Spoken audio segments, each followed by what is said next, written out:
Umber is a natural brown or reddish-brown earth pigment that contains iron oxide and manganese oxide. It is darker than the other similar earth pigments, ochre and sienna. In its natural form, it is called raw umber. When heated, the color becomes more intense, and the color is known as burnt umber. The name comes from terra d'Umbria, or earth of Umbria, the Italian name of the pigment. Umbria is a mountainous region in central Italy where the pigment was originally extracted.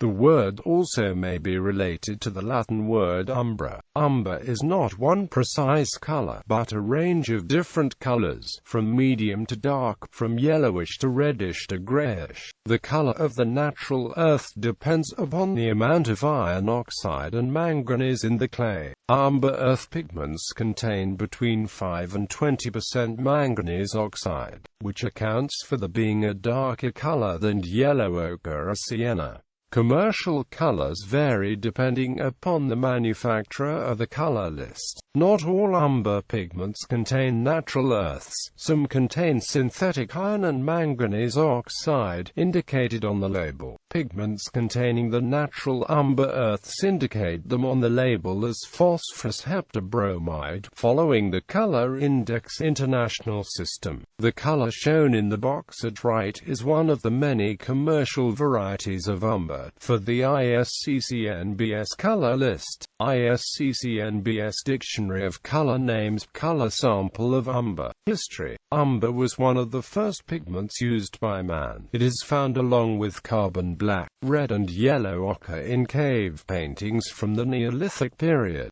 Dark brown pigments were rarely used in medieval art. Artists of that period preferred bright, distinct colors such as red, bluey and green, rather than colorless colors. The umbers were not widely used in Europe before the end of the 15th century. The Renaissance painter and writer Giorgio Vasari described them as being rather new in his time. The great age of umber was the Baroque period, where it often provided the dark shades in the chiaroscuro style of painting. It was an important part of the palette of Caravaggio and Rembrandt. Rembrandt used it as an important element of his rich and complex browns, and he also took advantage of its other qualities. It dried more quickly than other browns, and therefore he often used it as a ground so he could work more quickly, or mixed it with other pigments to speed up the drying process. The Dutch artist Johannes Vermeer used umber to create shadows on whitewashed walls that were warmer and more harmonious than those created with black pigment. In the second half of the 19th century, the Impressionists rebelled against the use of umber and other earth colors.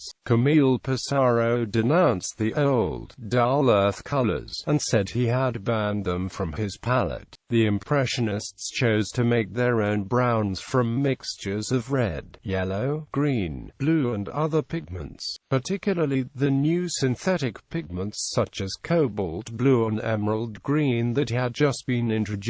In the 20th century, natural umber pigments began to be replaced by pigments made with synthetic iron oxide and manganese oxide. Natural umber pigments are still being made, with cypress as a prominent source. Pigments containing the natural earths are labeled as phosphorus heptabromide, or brown pigment 7. Varieties. Raw umber displayed at the right is one version of the color raw umber.